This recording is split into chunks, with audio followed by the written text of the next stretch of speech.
Hi friends, welcome to my channel మంగళలక్ష్మి.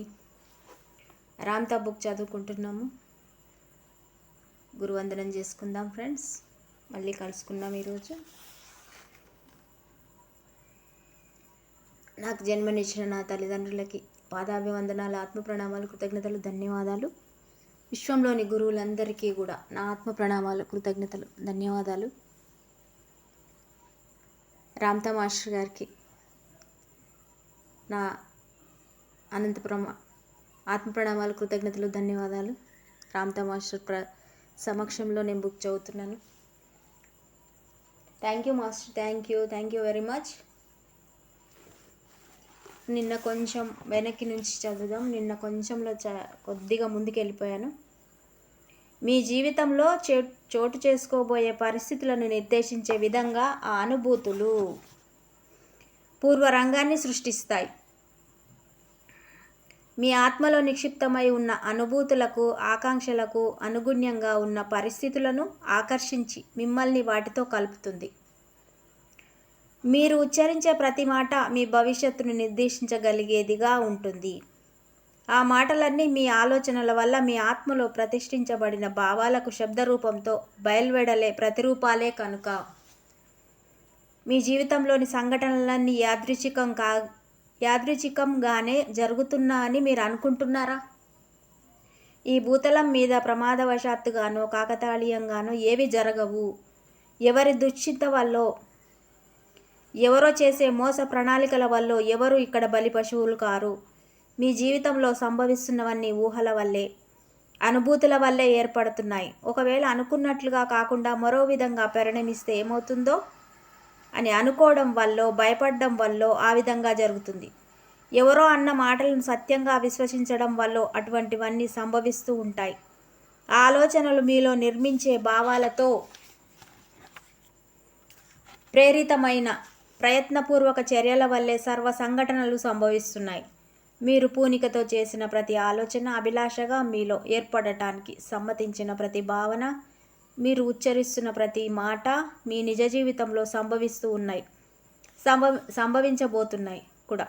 ఆలోచనే అనంత శాశ్వత జీవిత ప్రదాత గనుక ఆ ఆలోచనతోనే మీ జీవితంలోని అన్ని క్షణాలను మీరు సృష్టించుకుంటున్నారు కనుక దివ్య మానసపు గొలుసులో మీ ఆలోచన కూడా ఒక కొక్కెమే గనుక ప్రతి ఆలోచన, మనం చేసే ప్రతి ఆలోచననే మన ముందుకు వస్తుంది అంటున్నారు రామ్తా మాస్టర్. నిజంగా అసలు ఏం చేస్తున్నాము, ఏం భావిస్తున్నాము అంటే అంత ప్రతిదీ సృష్టించింది మనదే. బాధను కానీ, దుఃఖాన్ని కానీ, సంతోషాన్ని కానీ ఏదైనా మన వల్లనే జరుగుతుంటాయి. కానీ ఎవరో ఒకరు చేశారు అని చెప్పి వాళ్ళ మీద, వీళ్ళ మీద మనం అనుకుంటూ ఉంటాం. యుగాల నుంచి అంటే అన్ని క్షణాలను కూడా మీరు సృష్టించుకున్నారు. మన దివ్యమానసంలో గొలుసులాగా అనమాట. అంటే గొలుసులో మీ ఆలోచన కూడా ఒక కొక్కెమే. అంటే ఆ గొలుసుని తీసుకుపోయి ఒక దానికి తగిలిచ్చినట్టే మన ఆలోచనలు కూడా ఒక దాంట్లో వేసి పెడుతున్నాం మనం. యుగాల నుంచి ప్రాజ్ఞులు ఎందరో ఈ సత్యాన్ని పొడుపు కథల రూపంతో, తత్వాల రూపంతో, కవిత్వాల రూపంలో బోధించే ప్రయత్నాలను చేస్తూనే ఉన్నా బాధ్యతను స్వీకరించడానికి సిద్ధపడుతున్న వాళ్ళు అతి కొంతమందే గనుక ఈ సత్యప్రాప్తి మీలో ఎందరికో అసాధ్యంగానే ఉంటుంది. కానీ ఈ తలం మీద జరిగే కార్యాచరణ జరిగే పద్ధతి ఇదే. దైవానికి, జీవితానికి సంబంధించిన మీ ప్రతి ఆలోచన, మీ ప్రతి భావము అవి ఎంత నికృష్టంగా ఉన్నా సరే, ఎంతో పరమోన్నతంగా ఉన్నా సరే సంభవించే తీరుతాయి. ఉచ్చ నీచాల భేదం మీకు మాత్రమే ఉంది కనుక దైవానికి ఆ తారతమ్యం ఉండదు కనుక, ఆ దైవానికి జీవితం మాత్రమే తెలుసు కనుక మీరు అన్నమాటే జరుగుతుంది. ఎంత మాత్రంగా తలుచుకుంటారో అంత మాత్రమే మీరు, ఎంత అనుకుంటారో అంతే మీరు. ఎంత మాత్రం తలుచుకుంటే అంత మాత్రమే మనం. మీ పట్ల మీ స్వాభిప్రాయం ఎంత తక్కువగా ఉంటే అంత అల్పులుగానే మీరు తయారవుతారు. ఎంత తెలివి తక్కువ వారిగా మిమ్మల్ని మీరు ఊహించుకుంటారో అంత మూర్ఖులుగానే మీరు తయారవుతారు. ఎంత ఊహించుకుంటారో అంత రూపమే మీకు ఏర్పడుతుంది. ఎంత దౌర్భాగ్యులుగా మిమ్మల్ని ఊహించుకుంటారో అంత నికృష్టులుగానే మీరు తయారవుతారు. అలా తయారవ్వాలన్నదే మీ అభిమతం కనుక. అంటే మనల్ని మనం గొప్పగానే ఉంచుకోవాలి, మనల్ని మనం ప్రేమించాలి, మనల్ని మనం గొప్పగా చేసుకోవాలి. కానీ మనం ఎంత తక్కువ అభిప్రాయంలోకి వెళ్ళకూడదు. మీరేం కోరుకుంటారో అది జరిగే సంకల్ప సిద్ధిని మీకు ప్రసాదించిన మీ తప్పొప్పుల్ని ఏ మాత్రం ఎంచని ఆ దివ్య ప్రేమ ఎంత మహోన్నతమైందో ఒకసారి ఆలోచించి చూడండి. మీ ఊహల్ని మీ మాటల్ని నిజం చేసే ఆ దివ్య ప్రేమ ఎంత గొప్పదో ఓసారి గమనించి చూడండి, ధ్యానించి చూడండి. కనుక మీ జీవిత సృష్టికర్త ఎవరు? మీరే కదా. మీ జీవిత భవిష్యపు సృష్టికర్త ఎవరు? అది కూడా మీరే. మీ సర్వస్వాన్ని, మీ అనుభవాల సర్వస్వాన్ని మీ సామూహిక వివేకంతో, సంఘటిత ఆలోచనతో ఏది నిర్మిస్తుందో అదే దైవం. మీరు కోరుకున్న జీవితాన్నే సరిగ్గా మీరు స్వీకరించి మీరు సంకల్పించుకున్న విలువలను అందించే అనుభవాలనే ప్రాప్తించుకుంటున్నారు. ఉచ్చ నీచాల తప్పొప్పుల మంచి చెడులను ఎంచి స్వీకరిస్తున్నది, అనుభవిస్తున్నది సాక్షాత్తు మీరే. మీ ఆలోచనలోంచి అవన్నీ సంభవిస్తున్నాయి. మీ సంక్షోభాలను, బాధలను గమనించి చూస్తున్న ఏ దేవుడికి మీరు బానిసలు కానీ, భృత్యులు కానీ, కీలుబొమ్మలు కానీ కానే కాదు. భీతావహమైన జీవితంలో ఓ సంపూర్ణమైన స్వేచ్ఛతోనే మీరు జీవిస్తూ ఉన్నారు. మీ ఇష్టం వచ్చినట్లు ఆలోచించుకొని దేన్నైనా ఎంచుకోగల స్వీకరించగల స్వేచ్ఛ మీకు ఉంది. అపారమైన ఆ ఆలోచన శక్తిని వినియోగించుకుంటూ సర్వస్వాన్ని మీరు స్వయంగా మీకోసమే సృజించుకుంటున్నారు. మీ ప్రతి ఆలోచన మీ భవితవ్యాన్ని నిర్దేశిస్తూనే ఉంటుంది. మీ ప్రతి అనుభూతి మీ జీవిత మార్గాన్ని నిర్దేశిస్తూనే ఉంటుంది. మీ ప్రతి ఆలోచనలు, అనుభూతులు ఎలా ఉంటాయో మీ జీవితం కూడా సరిగ్గా అలాగే తయారవుతూ ఉంటుంది. యద్భావం తద్భవతి అన్న భగవద్ వాక్యానికి అర్థం సరిగ్గా ఇదే. అంటే మనం ఏది చేస్తే, ఏదంటే అదే మన ముందుకు వస్తుంది. యద్భావం తద్భవతి. ఎవరు మీరు ఆలోచించి స్పృశించి కోరుకున్న విధంగా తయారవగల సామర్థ్యాన్ని, మీ ఉనికి, వ్యక్తిత్వపు ఉనికి నిశ్శబ్దంలో సహజ స్థితిలో పొంది ఉన్న దైవము మీరే. ఎలా ఉండాలనుకున్నారో అలాగే ఇప్పుడు మీరు ఉన్నారు కదా. మీ జీవితానుశాసకులు, మీ ఉనికి, మీ భవితవ్యాల సృష్టికర్తలు సాక్షాత్తు మీరే. గత జన్మల్లోనూ ఈ జన్మల్లో సైతం ఇప్పటి వరకు మీ మహాప్రజ్ఞను సంప్రాప్తించుకోకుండా జీవిస్తున్న మహా సార్వభౌములు మీరు. ఓ మనోహర కుసుమాన్ని గతంలో మీరు సృజించగలిగి ఉండేవారు. కానీ ప్రస్తుతం మీకోసం మీరు ఏం సృష్టించుకోగలుగుతున్నారు? దుఃఖాలను, దిగుళ్లను, న్యూనతను, దైన్యాన్ని, ద్వేషాన్ని, కలహాలను, ఆత్మవైరాగ్యాన్ని, వృద్ధాప్యాన్ని, వ్యాధుల్ని, మృత్యువుని. ఇవే కదా మీరు చేస్తున్న మహాసృష్టి కార్యాలు. సంకుచిత విశ్వాసాలను స్వీకరిస్తూ పరిమిత జీవనాన్నే సృష్టించుకుంటున్న మీకు అదే దృఢ సత్యంగా మీ ఉనికిలో స్థితమై మీ జీవిత వాస్తవాలుగా పరిణమిస్తున్నాయి. ప్రతి విషయాన్ని, అందరినీ, మిమ్మల్ని సైతం ఎంచి చూసుకుంటున్న మీరు జీవితం నుంచి వేరైపోతున్నారు. ఎప్పటికీ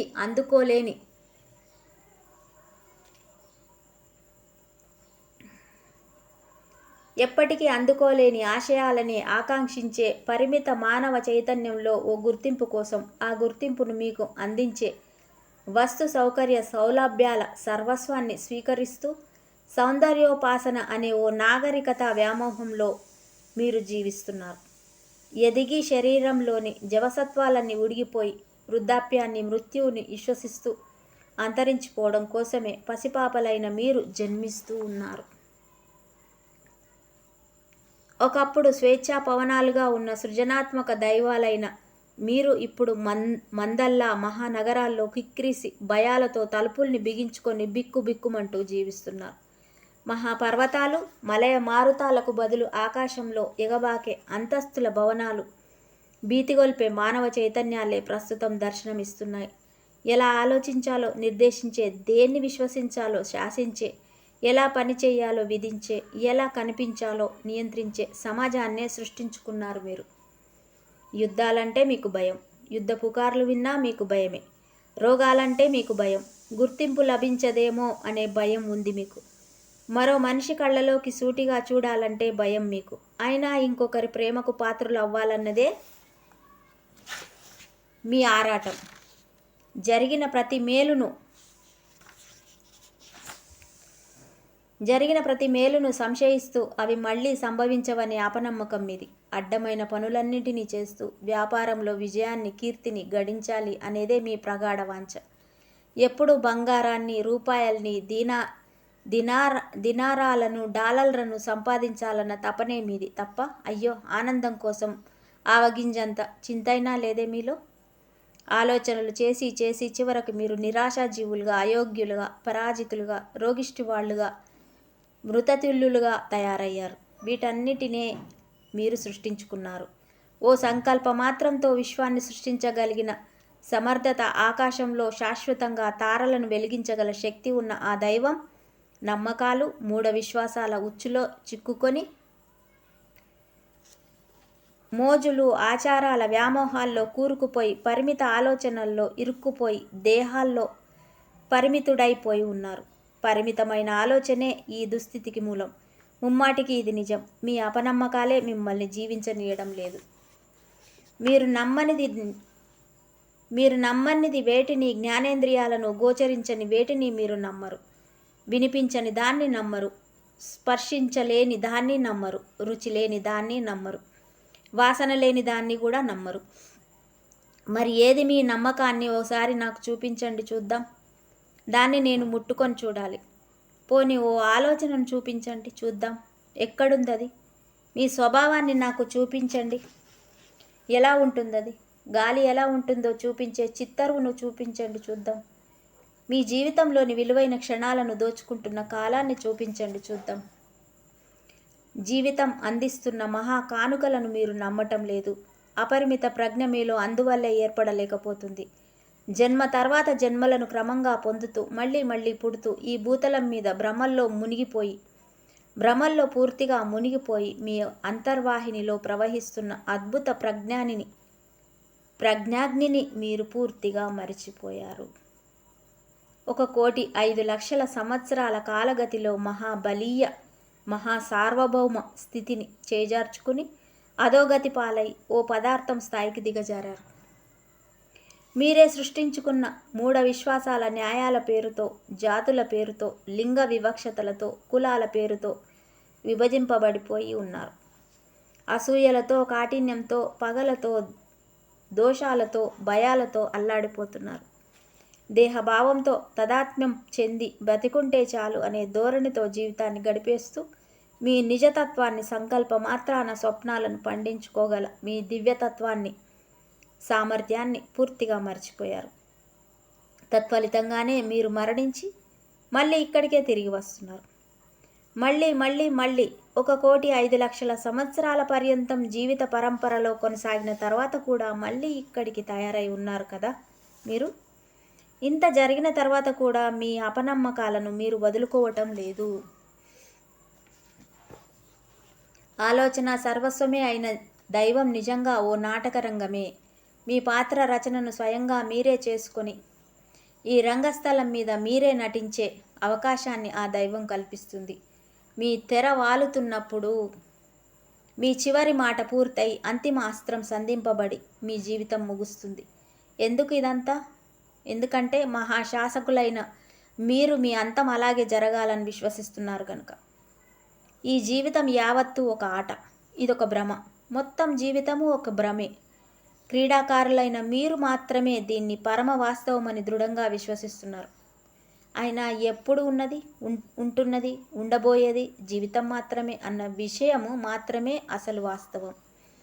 ఎలా కావాలంటే అలా సృష్టించి ఆడుకోవటానికి అవకాశాన్నిచ్చే శాశ్వత స్వేచ్ఛాపూరిత ఉనికి సారమే ఆ జీవనం అనుకొని అజ్ఞానాన్ని, అనారోగ్యాన్ని, అంతాన్ని సంకల్పించుకుంటున్న శక్తి మీదే అన్న ఎరుక మీకు కలిగినప్పుడు మహోన్నతంగా తయారు కాగల శక్తి కూడా మీదే అన్న అపరిమిత సంకల్ప ప్రవాహాన్ని అందుకుని మహాప్రజ్ఞను, మరింత మెరుగైన సృజనాత్మకతను, శాశ్వత జీవనాన్ని సంప్రాప్తించుకోవచ్చన్న జ్ఞానం కూడా సులభంగానే మీలో ఏర్పడుతుంది.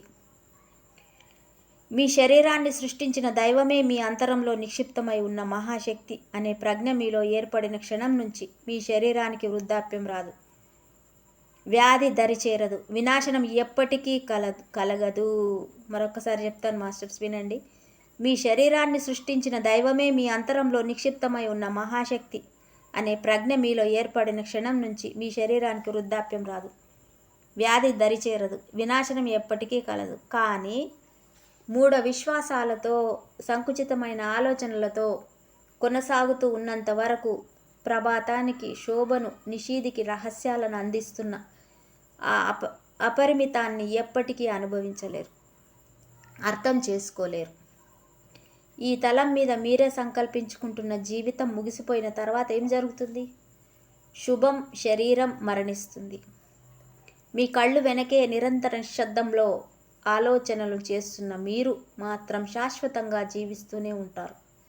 మీరు మరణించాలని నిశ్చయించుకున్నప్పుడు ఈ భూతలాన్ని వదిలిపెట్టిన తర్వాత భూమి కింద పాతిపెట్టబడి క్రిమికీటకాలకు ఆహారమై మీరు నశించిపోరు. ఓ పవనంలాగా శాశ్వతంగా మీరు ఉంటారు. మీరు ఎక్కడి నుంచి వచ్చారో అక్కడికి తిరిగి వెళతారు. అక్కడి నుంచే మీ భవిష్యత్ సాహస కృత్యాన్ని నిర్ణయించి సంకల్పించుకుంటారు. దానికోసమే ఇదంతా. మళ్ళీ ఇక్కడికే తిరిగి వస్తారు. మీ దివ్యత్వాన్ని పునర్ప్రాప్తించుకునే వరకు ఎన్నెన్నోసార్లు మళ్ళీ ఇక్కడికి తిరిగి వస్తూనే ఉంటారు. తత్ప్రాప్తి తర్వాత మరింత గొప్ప సాహస కృత్యాన్ని ప్రారంభించడానికి మీరు సిద్ధపడతారు. మరో చోట, మరో తలంలో, మరో స్వర్గంలో మీ ఊహలకు అందనంత అతీతంగా మీరు ప్రేమింపబడుతున్నారు. ఏం చేస్తున్నా మీరు జీవించే ఉంటారు. మరైతే మీకు ఎందుకీ దిగుళ్ళు? మీ యుద్ధాలన్నీ దేనికోసం? రోగాల్ని ఎందుకు కొని తెచ్చుకుంటున్నారు? రోగాలన్నీ ఎందుకు కొని తెచ్చుకుంటున్నారు? ఎందుకు మీరు దుఃఖిస్తూ ఉన్నారు? మిమ్మల్ని ఎందుకు మీరే పరిమితం చేసేసుకుంటున్నారు? లిమిటెడ్లో ఎందుకున్నారని అడుగుతున్నా. సుప్రభాతపు శోభను, పవనాల పరిస్వేచ్ఛను, పసిపాపల ఆనంద పరవశాన్ని మీరు ఎందుకు అనుభవించలేకపోతున్నారు? గింజుకుంటూ కొనసాగడం మాని పరమ హాయిగా మీరెందుకు జీవించడం లేదు? చూడండి ఎంత బాగా చెప్తున్నారు. మీరు అనంతంగా జీవిస్తూనే ఉన్నారు. మీ అంకురం శాశ్వతం, చిరంజీవి. అది అపనమ్మకాలు ఎన్ని మీకున్నా, మీ సామ్రాజ్యపు పరిధుల్ని ఎంతగా మీరు కుదించేసుకుంటున్నా, ఎన్ని దిగుళ్ళు పడినా, ఎన్ని నిరాశలకు మీరు లోనవుతున్నా, ఒకానొక వాస్తవాన్ని మాత్రం మీరు ఎంత మాత్రం తప్పించుకోలేరు.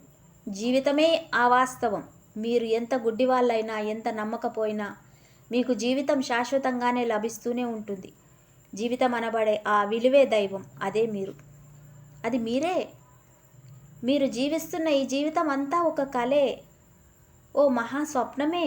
మీరే సంకల్పిస్తున్న నటన మాత్రమే, వేషధారణలు మాత్రమే ఇదంతా. పదార్థంతో ఆలోచన ఆడుకునే ఈ లీల, ఈ ఆట. మీ స్వప్నంలోంచి మీరు తేరుకుని జాగృతమయ్యేంత వరకు గంభీరమైన వాస్తవాలను సృష్టిస్తూ ఆ భ్రమలోనే మీ అనుభూతుల్ని, మీ ఆవేశాలని మిమ్మల్ని బలీయంగా బంధించి నిలబెట్టి ఉంచుతుంది. నిజంగా ఇప్పటి వరకు ఏనాడు మిమ్మల్ని మీరు సాక్షాత్తుగా చూసుకోలేదు కనుక మీరు ఎంతటి మహా సౌందర్యవంతులో మీకు అర్థం కావటం లేదు. మీరు ఎవరో తెలుసుకోవాలన్న దృష్టితో మిమ్మల్ని మీరు ఏనాడు చూసుకోలేదు. దేవుడు ఎలా ఉంటాడో చూడాలనుకుంటున్నారా? ఓ అద్దం ముందు వెళ్ళి నిలబడండి. మీకు ఎదురుగా కనిపిస్తున్నది సాక్షాత్తు దైవమే. మీరు ఎంతో విలువైన వారన్న విషయాన్ని గ్రహించండి. మీ విలువను ఏ సంపదతోనూ సరితూచగలగడం అసాధ్యం. మీ విలువను ఏ సంపదతోనూ సరిపోల్చలేము. అది అసాధ్యం. నిజంగా మీ సౌందర్యాన్ని ఏ చిత్తరువులు ప్రతిబింబించలేవు. మీ మహాసామ్రాజ్యానికి ఎల్లలే లేవు. నేను నిజంగా మహాసామ్రాజ్యంలో నివసిస్తున్నాను రామ్తా. నిజంగా I'm very beautiful, I'm very healthy and very healthy wealthy. మీ మహాసామ్రాజ్యానికి ఎల్లలే లేవు. ఓ పరిబోధను, ఓ మహాగురువు, ఓ పర్వతాగ్రం మీద ప్రవచించాడు. అక్కడ నిలబడి తన సందేశాన్ని వినడం కోసం తన చుట్టూ ఆతృతతో ఎదురుచూస్తున్న జన సందోహాన్ని ప్రేమతో పరికిస్తూ ఆయన అన్నమాట, దైవాన్ని దర్శించండి అని. అంతకు మించి చెప్పడానికి మరేముంది ఆయనకు? ప్రతి మనిషి తన పరిమితులను, తన కోరికలను, తన రోగాలను, తన సంపదను, తన దరిద్రాన్ని, తన సంతోషాల్ని, తన దుఃఖాన్ని, తన జీవితాన్ని, తన మృత్యువుని తానే స్వయంగా సృష్టించుకుంటున్నారు గనుక దైవాన్ని దర్శించండి అనే ఒక్క మాట చాలు. నేనే దైవం. ఆ దైవాన్ని దర్శించండి. సర్వస్వంలోనూ జీవిస్తున్నది స్వయంగా మీరే. ఏదో నాటికి మీరు దైవాన్ని తప్పకుండా దర్శిస్తారు. ఆత్మను అందుకోండి. అంతకు మించి మీరు ఇంకేమి చేయనక్కర్లేదు. నేను ఆల్రెడీ దైవాన్ని దర్శించుకున్నాను Ramtha. Thank you, thank you, thank you. నాకు ఇంకేది లేదు. Ramtha is with me. Thank you, thank you, thank you Ramtha master. Thank you very much. ఎంత మంచి జ్ఞానాన్ని అందిస్తున్నందుకు మీకు వేల వేల కృతజ్ఞతలు తండ్రి. Thank you, thank you, thank you, thank you very much.